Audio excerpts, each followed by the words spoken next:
Boa noite. Primeiramente, agradecer a presença de todos, né?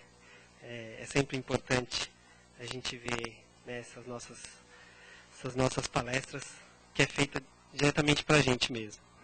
Eu gostaria de dar os recados, né? Que a gente costuma sempre estar repetindo. Quem já vem sempre fica meio repetitivo, mas a casa sobrevive dessas coisas, né?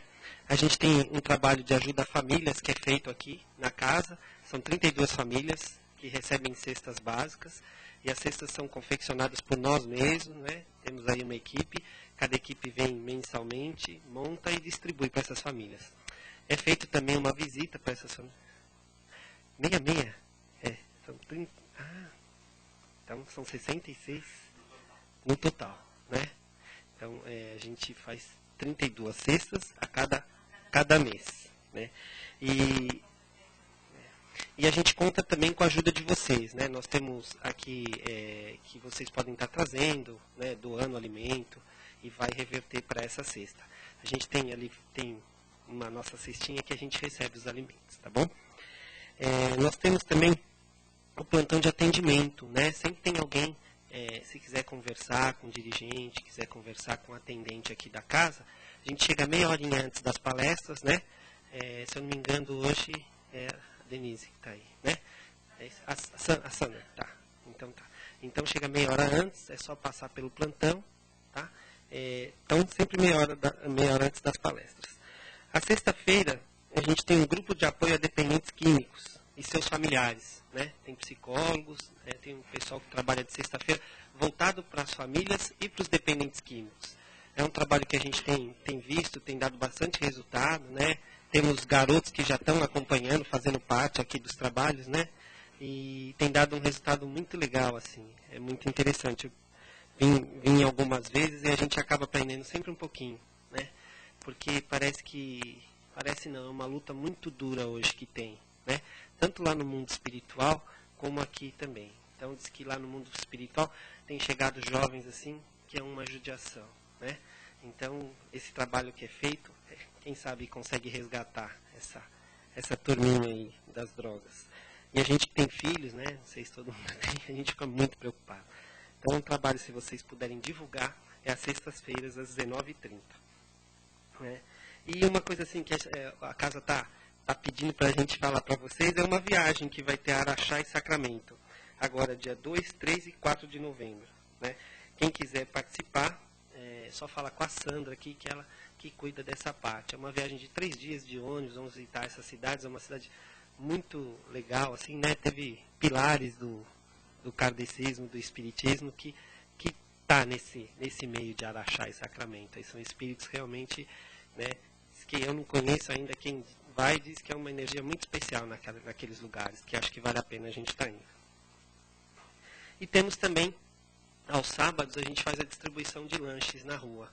Né? Todo sábado, às 5 horas da tarde, tem uma equipe aqui que trabalha os lanches, monta os lanches e vamos entregar. É ali em frente ao metrô Tietê. O pessoal já está acostumado, eles já esperam a gente, é muito interessante. Né? A gente se atrasa, às vezes está todo mundo lá, aquela fila está montadinha, chega a ser interessante. E o quanto, né, eu gostaria de falar para vocês que eu gosto sempre de dar um exemplo, porque é legal a gente, né, viver aquilo. E eu comecei aqui, mais ou menos como vocês estão aí, chegando, assim, sem conhecer ninguém, fui fazendo amizades, e eu sempre achei que na realidade eu estava aqui para ajudar as pessoas. Eu vim aqui para casa pensando, vou ajudar, né, quero fazer um monte de coisa. E no fim eu estou chegando à conclusão, quem mais está sendo ajudado sou eu. Então a gente vem achando que a gente vai ajudar as pessoas, e no fundo eu tenho recebido muita coisa através dessas palestras, através dos irmãos que estão aqui com a gente. Tá? Então a gente conta com vocês sempre, porque a Casa do Caminho só existe se existir pessoas aqui. Obrigado. Então vamos aproveitar agora que a gente já estamos aqui, que a gente possa fechar nossos olhos e que possamos, junto com Jesus, com seu amor, com essa paz, que mostramos diante de Ti, Pai.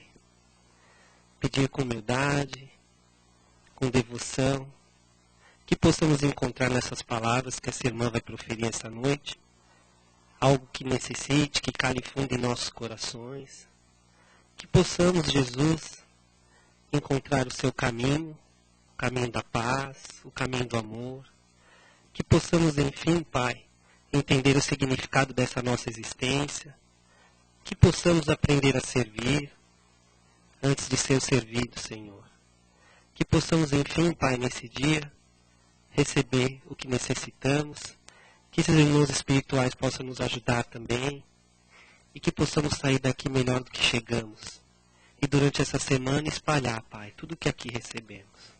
Muito obrigado. Hoje, o tema da nossa palestra é a superproteção dos pais aos filhos. O livro é um desafio chamado Família, de Joamar Nazaré. Né? E nossa irmã, seja bem-vinda. Eugênia vai nos proferir. Né? Acho que é bem, né? É um tema, né? Superproteção dos pais aos filhos. É para vocês. Que querem, né? Que a gente acaba mimando, né? Fazendo todas as vontades, né?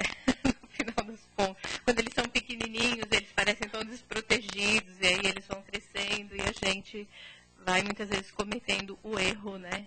De querer continuar nessa proteção eterna, né? E falando nisso, eu sempre me lembro, eu já citei isso aqui algumas vezes, mas eu não sei se todo mundo já ouviu isso, mas eu sempre me lembro, ela tinha um pediatra quando ela era pequena, ele já era um senhorzinho, ele era espírita também, já faleceu. E ele dizia assim, quando os filhos nascem, né, são pequenininhos, você fala assim, ai meu Deus, é tão fofinho que dá vontade de comer. Aí depois cresce e você fala, ai meu Deus, por que eu não comi? Então, é verdade, né? Porque às vezes os filhos crescem e falam, ai meu Deus, onde foi que eu errei, né? E às vezes nós erramos mesmos, né? Então, assim, a gente às vezes se pergunta, nossa, meu Deus, onde foi que eu errei, né? E de fato, muitas vezes nós erramos, né? Cometemos erros por excessos, né? Excesso de zelo, excesso de amor, excesso de proteção, né? A superproteção. Então, nós cometemos esses erros, porque a gente super protege muitas vezes os filhos, esquecendo o quê? Que assim como nós, eles também são espíritos, né, em evolução.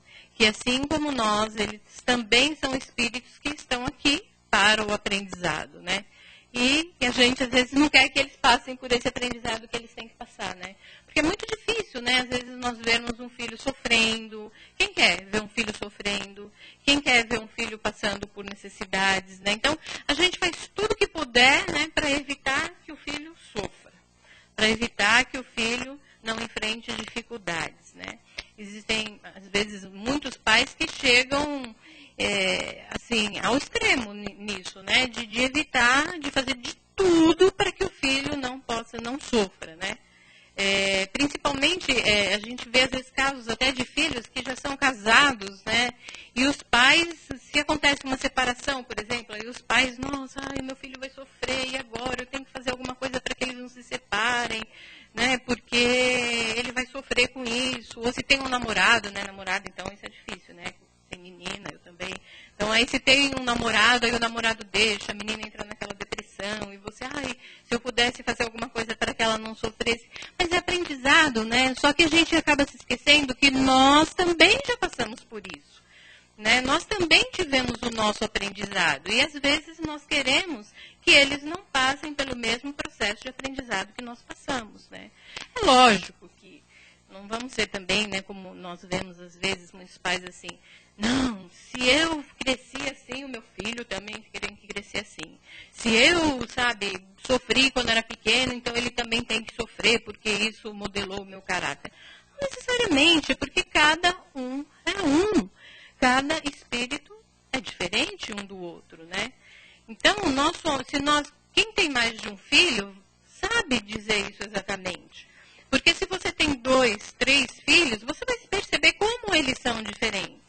E que a maneira de você criar um, às vezes, não é a mesma maneira que você vai criar o outro. Muitas vezes, eles são espíritos totalmente diferentes. né? E nós não podemos, tem alguma receitinha pronta, assim, que nem bolo? Ah, eu vou criar o meu filho desse jeito, né? Seria ótimo se tivesse uma receita pronta e a gente seguisse a receitinha e tudo der certo no final das contas. Só que mesmo na receita de bolo, se você seguir a receita à risca, às vezes o bolo não cresce, né? Você pode seguir a receita direitinho, como está ali. Mas vai depender de uma série de fatores. Se o forno está quente, se o forno está certinho a temperatura, se nós colocamos os ingredientes a temperatura ambiente ou não, né? Se eu coloquei um pouquinho mais disso ou daquilo. Então, o bolo também, mesmo seguindo uma receita, não necessariamente ele vai crescer, né? E vai ficar um bolo gostoso. Pode ser que não, né? Mesmo a gente seguindo aquela receitinha infalível da vovó, né? Mas, com os filhos é a mesma coisa, né? A gente não tem uma receitinha pronta, porque cada um é um, né? Como dizem, né? Nem os dedos da mão, de uma mão nossa, são iguais. Então, os filhos não são iguais. É ilusão, porque quantas vezes, né, a gente ouve as pessoas falando assim, mas não é possível, eu tenho 2, 3 filhos, eu criei todos iguaizinhos, da mesma forma, mas, nossa, eles são tão diferentes. Um destrambelhou, o outro é bonzinho, o outro é rebelde, mas eu criei todos do mesmo jeito. Como pode eles ficarem assim tão diferentes? Porque as pessoas esquecem que eles são espíritos em evolução, como nós, né? São espíritos que estão ali também evoluindo, também em aprendizado, né? E nós não sabemos, né? Esses espíritos que vieram, né, na nossa família, que são os nossos filhos, quais são os nossos resgates, os nossos reajustes, por que eles estão na nossa família? Se são espíritos amigos, se são espíritos afins, ou se são espíritos mais rebeldes e que vieram para que nós possamos educá-los, né? O que é que nós fizemos para esses espíritos em encarnações anteriores, para que hoje, muitas vezes, recebamos no lar espíritos extremamente difíceis, né? Então, e aí a gente se revolta, né? Meu Deus, onde foi que eu errei? O que foi que eu fiz para merecer isso, né? Às vezes a gente fala, né? Meu Deus, o que foi que eu fiz para merecer isso, né? Mas, com certeza, alguma coisa a gente fez, né? Para merecer isso. Então, assim, e é muito comum, né? Às vezes na hora da raiva, às vezes na hora que você está meio assim, você fala, meu Deus, por que eu mereci uma coisa dessa, né? Eu não merecia isso, né? Joguei pedra na cruz. Então, são coisas que a gente acaba pensando, mas, poxa, se a gente parar friamente para pensar, se temos esse espírito rebelde, se temos esse espírito difícil conosco, né? É porque merecemos, né? É porque alguma coisa nós temos em comum com ele, né? Nós estamos ali resgatando dívidas do passado, né? Então, em relação a isso, até o Emmanuel, eu peguei um texto do Emmanuel que ele diz assim,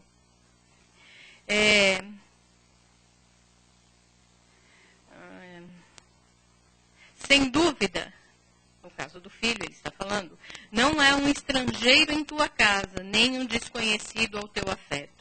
É alguém que chega de longe, como acontece a ti mesmo. Alguém que te comungou as experiências do passado e que se liga ao teu caminho pelos laços luminosos do amor ou pelas duras algemas da aversão. Porque também existe isso, né? Não é necessariamente porque somos pais e filhos, muitas vezes, que se amam. As pessoas podem ser pais e filhos e se odeiam. Existe uma aversão recíproca, às vezes, entre eles, difícil e às vezes nem nessa encarnação eles conseguem lidar com essa aversão, né? Então você vai ver esses casos, né, que a gente acaba vendo na mídia, né, de tragédias onde os filhos matam os pais matam os filhos, porque a aversão é tão grande, né, que eles não conseguem se tolerar e não conseguem se suportar e às vezes vão levar várias encarnações para que isso seja, para que essas arestas sejam aparadas, né? E aí, nesses casos, a gente também pode lembrar dessa superproteção, né, dos pais aos filhos. Quando você superprotege, quando você quer proteger demais, quando o que você quer fazer com que a criança e o adolescente, adolescente, né, depois ele vai se tornar um adulto. E é na adolescência que ele vai começar a manifestar aquilo que, de fato, ele é enquanto um ser espiritual, né? Então, para que serve a infância? A infância serve para que nós possamos moldar esse espírito, né? Ele ainda é como uma massinha de argila e a gente vai conseguindo moldá-lo. Mas, à medida que ele vai crescendo e entrando na adolescência, né, eles se transformam. A mãe de uma amiga dela, outro dia, me disse assim, no ano passado já, nossa, eu tenho um ser, uma criatura na minha casa que eu não conheço. Ela falou, estou convivendo com uma criatura completamente desconhecida para mim. Eu não conheço aquela criatura que hoje está na minha casa. Por quê? Porque na adolescência eles começam a manifestar esse lado, o que realmente ele é enquanto espírito, né? E é para isso que serve a infância, para que nós possamos moldá-lo. Eu até peguei um texto aqui, ele foi escrito por George Hansen, que é um espírita, que é jornalista, escritor, e ele escreveu assim: os espíritas sabem que a fase infantil, em sua primeira etapa, é a mais importante para a educação, e não podemos relaxar a orientação dos filhos nas grandes revelações da vida. Sob nenhuma hipótese, essa primeira etapa reencarnatória deve ser enfrentada com insensibilidade. De 0 a 7 anos, aproximadamente, é a fase infantil mais acessível às impressões que recebe dos pais, razão pela qual não podemos esquecer nossos deveres de orientar os filhos quanto aos conteúdos morais, né? Então, é nessa fase, né, que nós temos que aproveitar para educar, né? Então, nós vemos, né, crianças, filhos, né, isso a gente viu na mídia várias vezes, né, super protegidos, que foram criados sem nenhum respeito pelo próximo, que não sabem respeitar o próximo, porque o respeito começa dentro de casa, né? Não adianta querer educar o filho na rua, não adianta delegar à escola a educação. A escola, ela vai dar a educação formal, e não a educação moral, né? Até ele diz aqui que, quer ver? Onde que está? O Isami Chiba, que é um psiquiatra, né, que trabalha com crianças e adolescentes e tem vários livros escritos, ele diz assim: as crianças viraram batatas quentes, os pais as jogam nas mãos dos professores, os professores devolvem aos pais. Então, é verdade, né? Porque passou-se a se delegar à escola o dever de educar moralmente a criança. Então, às vezes, quando o filho faz alguma coisa, os pais chegam na escola, mas vocês não estão dando educação para o meu filho. Não, quem tem que dar educação para o seu filho é você. A escola ela tem que dar educação do ponto de vista formal, mas não a educação moral. É lógico que o ideal é que a escola também colabore com essa educação moral, né? Muitas escolas colaboram com essa educação moral, ensinando cidadania, ensinando respeito ao próximo, né? Mas é dentro de casa. Não adianta a escola ensinar cidadania, respeito ao próximo, se dentro de casa as pessoas não se respeitam.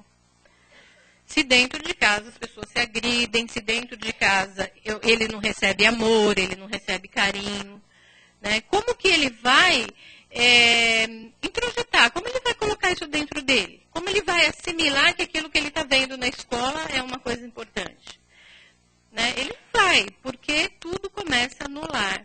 Não adianta eu educar fora de casa, né? Eu lembro que eu tenho ainda, que ela ainda não morreu, né?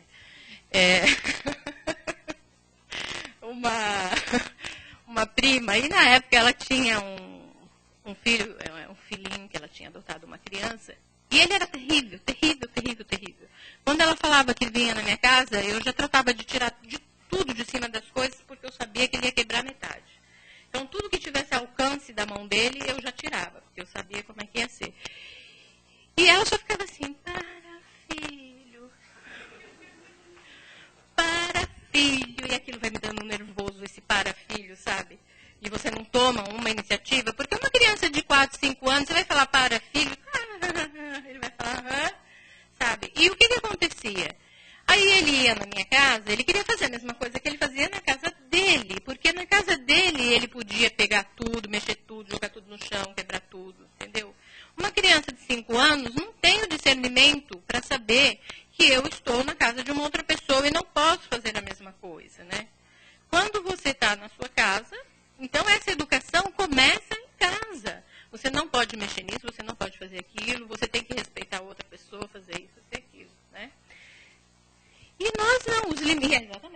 limites começam em casa.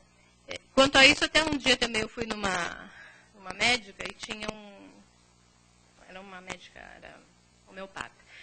E tinha um menino também com a mãe, mas o menino já era maiorzinho, tinha uns 7 anos, e ele começou a brincar com a porta de vidro. Empurra a porta de vidro para lá, empurra a porta de vidro para cá. E só estava assim a porta de vidro, empurra, e não era para empurrar para fora, e por dentro estava push, né? E ele ficava assim, para lá e para cá com a porta de vidro. E a mãe sentada lá, filho, não faz assim, filho. Ô filho, e ele nada. Ô filho, não sei o quê. Aí chegou uma hora que a menina recepcionista, e a mãe não levantou do lugar em nenhum momento. Eu falei, aquilo já está me irritando, eu que vou pegar esse menino daqui a pouco e, sabe, porque qual é o seu papel? Vai lá e tira, não, você fique sentado aqui, por favor, porque senão você vai acabar quebrando a porta. Aí a menina da recepção virou e falou assim, dá para você parar que você vai quebrar a porta? Aí ela falou, tá vendo, filho, eu não falei que a moça ia ficar brava. Aí ele sentou do lado dela, pegou o celular, isso era o quê? Umas 8 horas da manhã. Daí, eu vou ligar para fulano. Aí a mãe, não, você não vai ligar agora porque ele está dormindo ainda. Eu vou ligar e acabou. Aí ela falou assim, não, você não vai ligar agora. Daí, ele pegou o celular dela, eu vou ligar e pronto. E ligou. Entendeu? Então, veja, ela não tinha autoridade nenhuma sobre um filho de 6, 7 anos. Então, quando esse filho tiver 15, 18, você vai ter alguma autoridade sobre ele? Você vai conseguir dizer para ele alguma coisa? Não. Né? Então, essa falta, né, que hoje nós vemos, né, de autoridade, e autoridade, quando eu digo, não é... Porque é diferente, né, você ter autoridade e ser autoritário. Nós devemos ter autoridade sem ser autoritários, né? Nós não podemos ser autoritários a ponto de ficar determinando tudo na vida do filho, porque também existem pais que querem determinar tudo na vida do filho. O que ele tem que estudar, o que ele tem que fazer, o que ele tem que vestir, né? O filho não pode escolher a roupa que ele quer vestir. É o pai que determina, ou a mãe, né? A roupa que a criança vai vestir. A criança não pode dizer, eu não gosto disso, né? Até estou vendo ela com o sapatinho rosa, né? Nunca consegui fazer ela colocar alguma coisa rosa. Mas porque desde pequena ela nunca gostou de rosa. Eu ia fazer o quê? Eu ia obrigar ela a colocar um negócio rosa se ela não gostasse, embora para mim fosse bonito. Então, nós temos que saber também respeitar a criança, o filho, né? Porque é respeitando que também somos respeitados. Porque se eu não respeito, como é que eu quero respeito? Então, eu tenho que saber respeitar. Então, é tratar com amor, é ter essa autoridade de saber, e a autoridade de ser firme, mas amoroso. E não de ficar brigando, xingando, gritando o tempo todo, né? Como às vezes nós confundimos essa autoridade com autoritarismo. Faça isso, senta aqui, não senta ali. Não, você não pode fazer isso, você não pode fazer aquilo. Né? E nós acabamos muitas vezes sendo autoritários. Né? Quantos a gente não vê, por exemplo, de casos de filhos, de pais, né, e filhos, que os pais até decidem o que o filho vai fazer na faculdade. O filho fala, não, mas eu não quero fazer. Não, mas você vai. E muitas vezes, porque era o sonho do pai, o sonho da mãe ser aquilo e não conseguiu. Então, nós transferimos para o filho aquilo que era a nossa vontade, né? E eu queria tanto ser médica, mas eu não consegui. Então, eu quero que você seja médico. Mas eu não quero, não, mas você vai ser. Ou assim, eu sou um advogado famoso, então você tem que ser um advogado também. Mas eu não quero ser advogado, não, mas você vai ser. Ele vai ser um advogado medíocre. Nunca vai ser um advogado famoso. Ele vai ser um médico medíocre. Nunca vai ser um grande médico. Porque não é o que ele quer fazer, né? Nós obrigamos, porque nós impomos as nossas vontades também, né? Você tem que fazer isso. Nós não respeitamos o livre-arbítrio. Nós não reconhecemos nele um espírito diferente de nós, um espírito que é livre também, que também tem as suas vontades, que tem o seu caminho a seguir. Aí a gente quer impor a ele o caminho que a gente acha que ele tem que seguir. Né? E não o caminho que ele talvez venha traçado já da espiritualidade para que ele siga esse caminho. E a gente não. Né? Até um tempo atrás eu estava vendo na televisão, achei aquilo um absurdo sem tamanho. Vocês já viram aquelas concurso de modelo de criança, assim, de Miss criança, assim, Miss, né? De Miss, assim, as crianças tudo pequenininhas. E a menininha, ela tinha uns 5 anos, eu acho que ela era em Santa Catarina. E a menininha chorava, mas a menininha chorava. E ficavam lá arrumando a menina e petecando. Aí a mãe falava assim, ai, não, é porque foi sempre o meu sonho ser Miss, não sei o quê. O sonho dela, entendeu? E não o sonho da criança. A criança estava ali chorando, desesperada. E o trauma que às vezes isso causa na criança, né? Essa competição desde pequeno. Ou para uma criança que ainda não sabe lidar com isso, eu perdi, a outra que ganhou, não fui eu, né? O que você causa na personalidade de uma criança já desde cedo, né? Essa competição, né? E hoje nós vivemos um mundo cada vez mais competitivo, né? E já é tão difícil, né? A competição enquanto adulto. Imagina para uma criança você ter que dizer para ela que ela tem que competir com o outro, né? Então, já desde pequenininho você coloca na criança a ideia de que ela tem que competir, de que ela tem que ser melhor, né? E aí a gente acaba voltando à superproteção, né? Super protegendo os nossos filhos, né? E quantas vezes, né, a gente, nessa superproteção, a gente não quer, assim, a gente acha que os filhos são propriedade nossa, né? Então, eu tive um filho e ele agora, ele é meu filho, né? E, então, eu é que decido a vida dele, né? Tudo bem, enquanto ele é pequeno eu vou decidir, mas aí depois de grande você vai continuar decidindo a vida do seu filho, né? Ele é um espírito também, né? E aí, o Isamitiba diz assim também, uma coisa que eu achei muito interessante,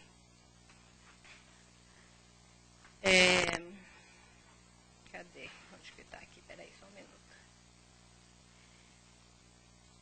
Ele diz assim, que o Mauri falou das drogas e eu me lembrei disso, que ele diz que infelizmente, muitos pais querem que os filhos tenham prazer sem responsabilidade. Sobre isso, o psiquiatra Isamitiba afirma: as drogas são maneiras fáceis de conseguir prazer. O jovem não precisa fazer nada, apenas ingeri-la.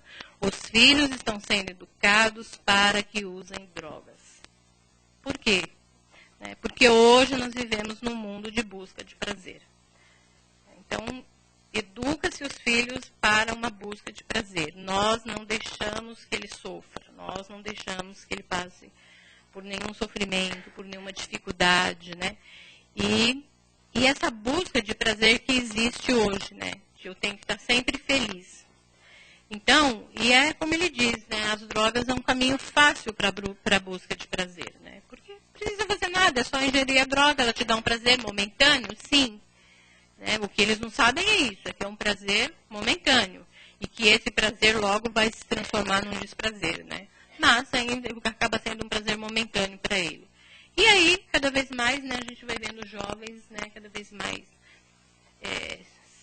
se deixando levar pelas drogas, né, a procura desse prazer, né? E a procura porque o jovem também tem essa tendência, né, de viver em grupos, né? Procurando uma aceitação, porque eles precisam disso, né? Então, eles estão sempre em grupos procurando serem aceitos pelo outro, né?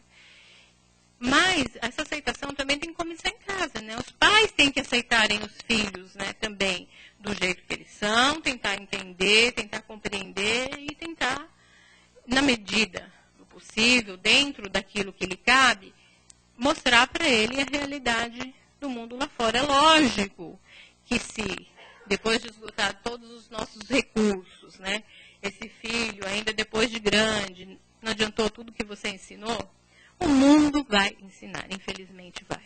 Né? E o mundo é cruel, é o que eu digo sempre para ela. Se você não quer aprender em casa, você vai aprender, o mundo vai te ensinar lá fora. E o aprendizado do mundo lá fora é cruel. Então, às vezes, é mais fácil você tentar, quando é um espírito maleável, você tentar esse aprendizado dentro de casa. Se não quer, se continua na rebeldia, o mundo vai te ensinar. Ele diz aqui também isso, quer ver? Cadê?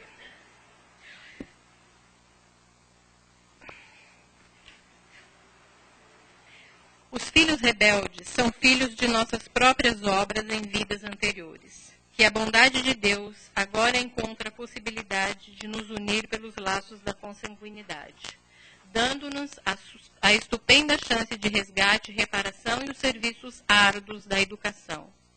Dessa forma, diante dos filhos insurgentes e indisciplináveis, impenetráveis a todos os processos educativos, os pais, depois de... Essa frase aqui, começando por os pais, está no livro O Consolador, tá, do Emmanuel.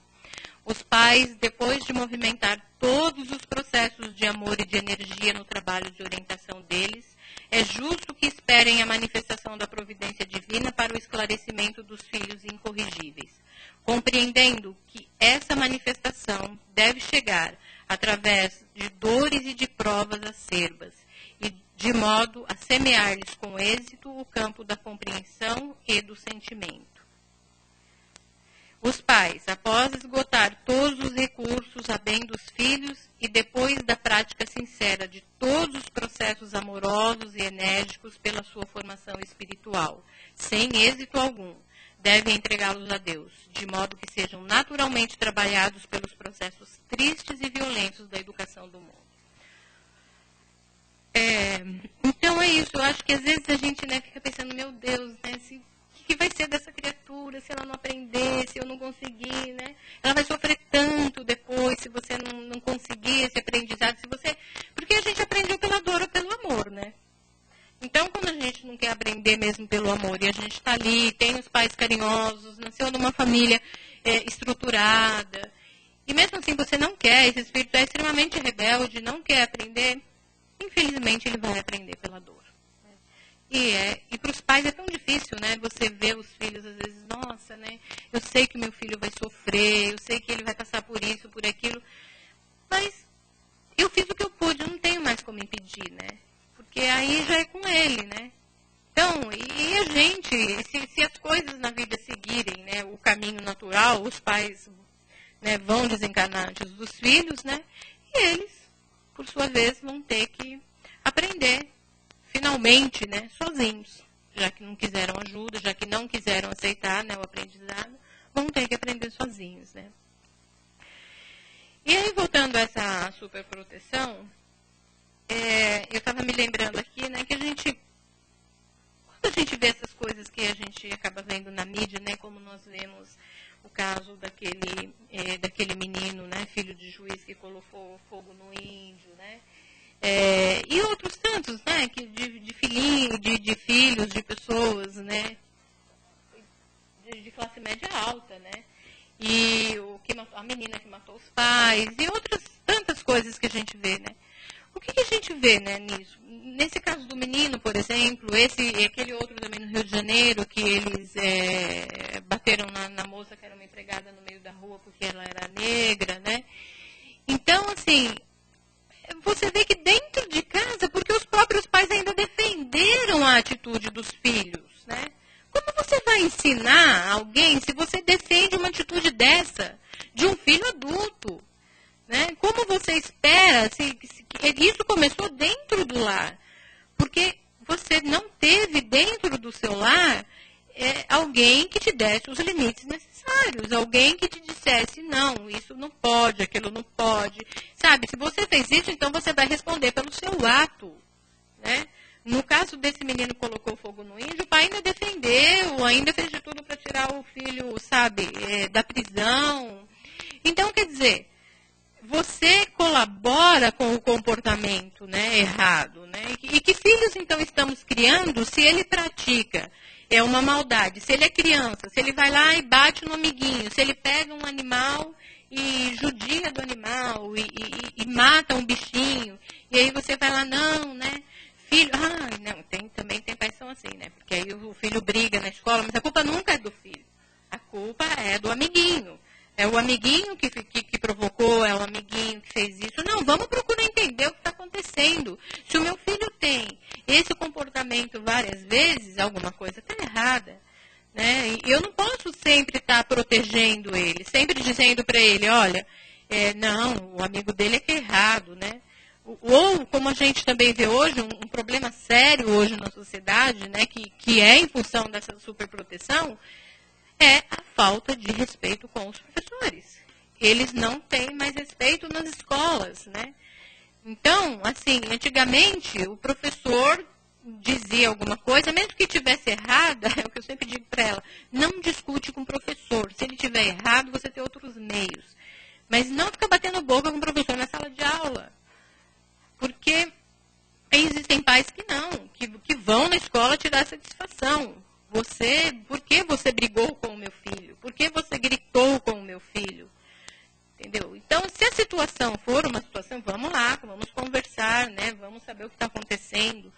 Mas não de você ir na frente da criança e o professor junto, você chegar lá e dizer, não, eu quero saber por que você gritou com o meu filho, não, a culpa. Aquele caso que houve agora recentemente da moça, do menino que acho que matou a professora, e o pai ainda disse que não, que foi a professora que provocou. Então, quer dizer, que tipo de educação nós estamos dando, né? E o que vamos esperar no futuro, né, dessas crianças. Porque se você não dá limites, eles não sabem os limites sozinhos, né? Então nós temos que colocar os limites, né, dessa educação. Assim como você diz para ele quando é pequeno, não põe o dedo ali na tomada que vai dar choque, né? E outras coisas você tem que saber educá-lo também, né? A ter cidadania, a ter respeito pelo próximo, né? Saber que tem que respeitar autoridades, professores, pessoas mais velhas, né? Opção sexual, exatamente, né? Porque hoje também é um problema sério isso, né? Os pais também que não têm respeito pela opção sexual, que acham que é um absurdo isso e aquilo, acabam também colocando na cabeça do filho, né? Então, nós temos que respeitar o próximo, é a escolha dele sexual, a escolha dele de vida, é o que ele quer ser. Isso cabe a nós julgar, né? Respeitar também religião, né? O que importa a religião da pessoa, né? Ou, como eu já vi, eu não quero que você converse com fulano, não, porque fulano é evangélico, eu não quero que você seja amigo dele. Entendeu? Então, sabe, que espécie de pessoas, né, nós estamos criando para o futuro, né? E quanto mais super protegemos, quanto mais tentamos fazer com que eles não sofram, tentamos fazer com que eles tenham uma boa vida, né? Às vezes nós, né, estamos criando pequenos monstros, né? Porque no futuro a gente não sabe. Então nós estamos, às vezes, criando esses pequenos monstros, porque se eles vieram, nós não sabemos, quando ele é pequeno, nós não sabemos que espírito está ali, né? Quais são as tendências desse espírito? Né? E quando essas tendências começarem a se manifestar, talvez não tenhamos mais tempo para corrigir. Né? Nós não sabemos quais são as tendências dele ainda, quando ele ainda é pequenininho, né? Então, aos poucos, quando a gente vai descobrindo essas tendências nesses espíritos, né, nós temos que procurar corrigir essas tendências, né? E não corroborar para que isso se acentue cada vez mais nesse espírito. Então, ao invés de fazermos um bem, estamos praticando o mal, né? Ao invés de ajudarmos, porque a gente nunca faz por mal, né? Às vezes você cria o filho super protegendo, dando todo amor, não querendo que ele sofra, porque você fala, nossa, eu já tive uma vida tão sofrida, eu não quero que o meu filho passe pela mesma coisa, né? Tudo bem, mas dentro de determinados limites, né? Eu não vou passar fome porque ele, não, eu vou comer pão com água, mas porque ele quer comer filé mignon, entendeu? Não, ele tem que saber que ele vai comer pão com água junto comigo, né? E assim, então nós temos que criar e preparar os nossos filhos para o dia de amanhã. Nós não vamos estar aqui para sempre, é o que eu sempre falo para ela, eu não vou estar aqui para sempre. Você que sabe, eu não sei o dia de amanhã. Pode ser que demore muito, pode ser que não demore. Eu falei, então, eu não sei, eu não vou estar aqui para sempre. Você tem que caminhar sozinho. Né? O filho, ele tem que aprender a ser independente, responsável, né? Porque hoje a coisa mais difícil é ser responsável, é passar a noção de responsabilidade. Então, ele tem que ser independente, responsável e saber seguir o seu próprio caminho. Né? Não adianta nós queremos ficarmos ali, não, eu vou cuidar dele, eu vou ficar ali, ele vai ficar do meu ladinho a vida inteira. Né? Ele é meu, ele não é meu, eu não crio o filho para mim. Né? O filho é de Deus, não é meu. Né? Assim como ele veio também na sua missão de resgate. Poxa, meus pais também passaram uma série de problemas e dificuldades comigo, eu também vou passar com os meus filhos, né? E a gente tenta fazer o melhor possível, né? Embora nem sempre isso dê muito certo, mas a gente tenta, né? A gente faz aquilo. Então, se nós seguirmos as diretrizes do Evangelho, aquilo que nos é ensinado, né? A gente vai tentar fazer o melhor possível ainda, o melhor do melhor, né? E, para terminar, deixa eu ler só um trechinho aqui.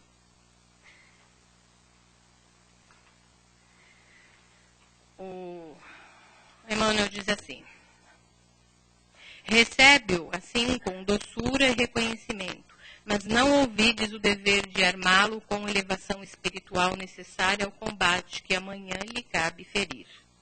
Ajuda-o, equilibra-o com o trabalho digno e com o estudo edificante.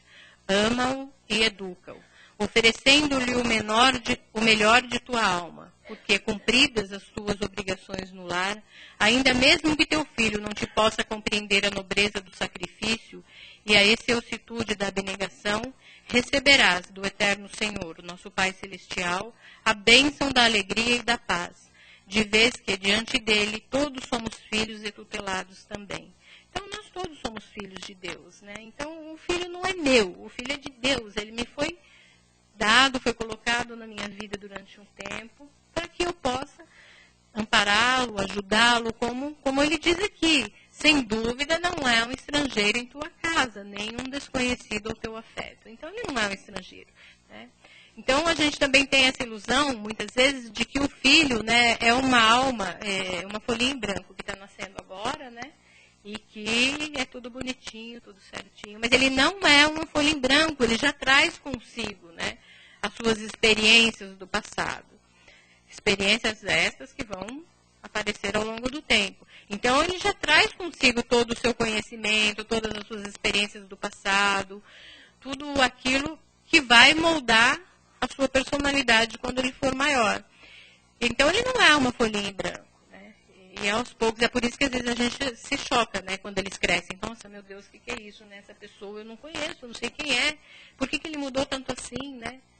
Então, quando a gente se pergunta, às vezes, o que eu fiz de errado, às vezes fizemos mesmo alguma coisa de errado.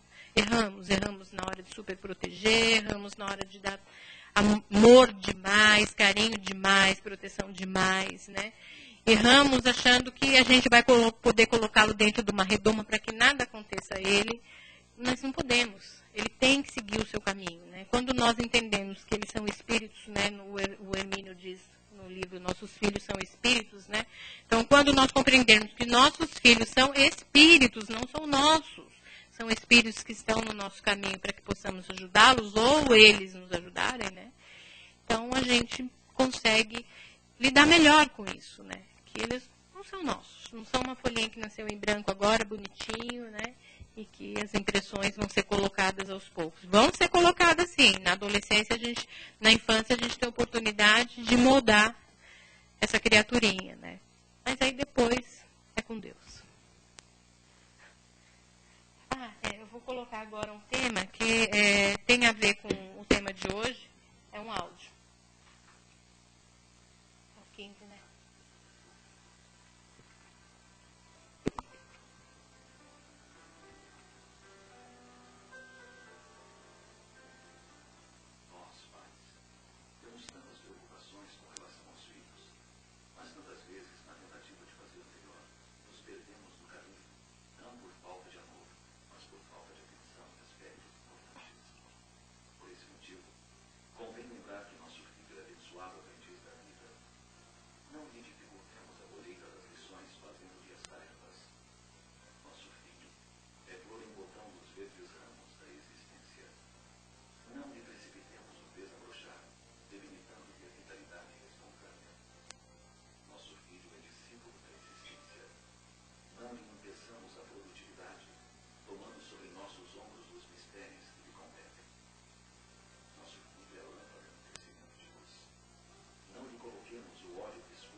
só para encerrar, eu acho que a gente tem sempre que se lembrar o que ele acaba de dizer.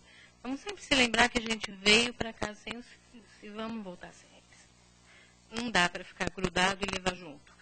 Então, a gente veio sem eles, vamos ter que voltar sem eles para lá, né? E porque somos todos filhos de Deus, cada um na sua caminhada.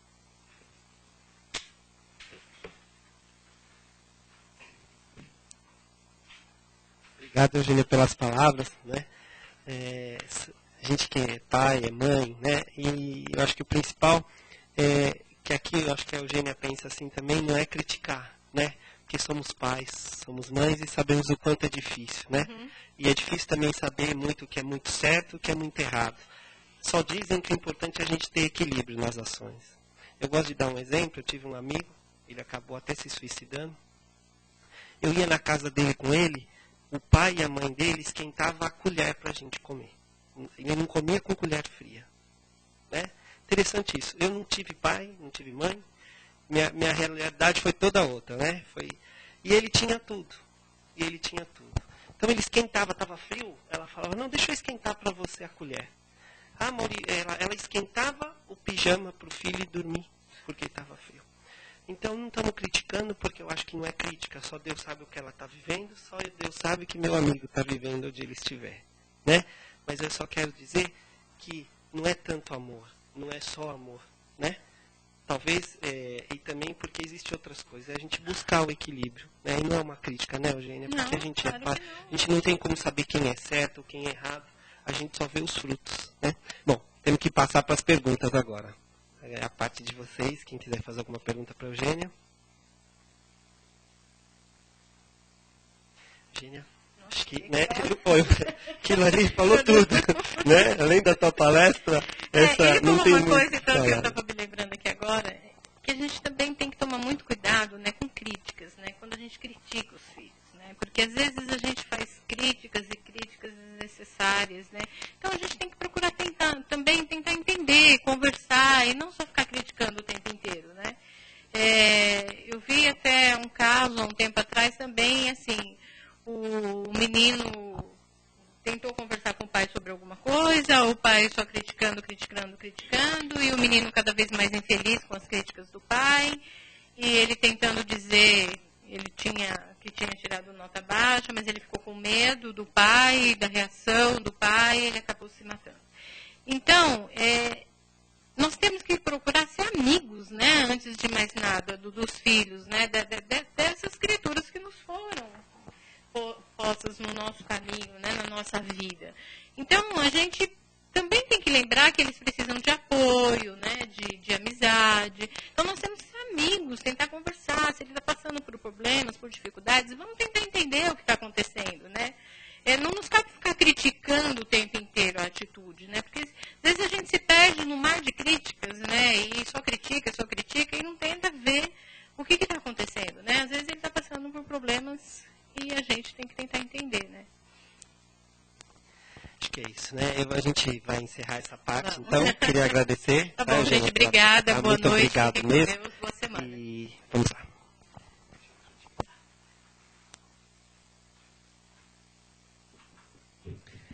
Vamos passar para uma outra fase, então, do nosso trabalho, né? A gente aproveitar o que a gente recebeu aqui, né? De alguma forma, a gente recebe sempre luz, a gente recebe amor, né?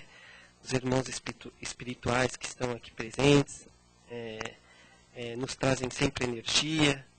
E aí a gente aproveita nesse momento que a gente tanto recebeu, a gente possa pegar o nosso melhor, o nosso amor, pegar tudo de bom que existe dentro da gente e que possamos distribuir isso através de vibrações, né?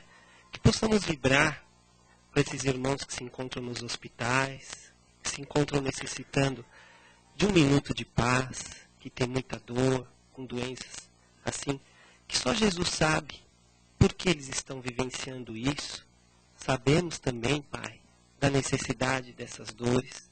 Não estamos questionando, Senhor. Só estamos pedindo que eles recebam paz. Que essas dores possam se dar um tempo, Jesus, né, com o teu amor.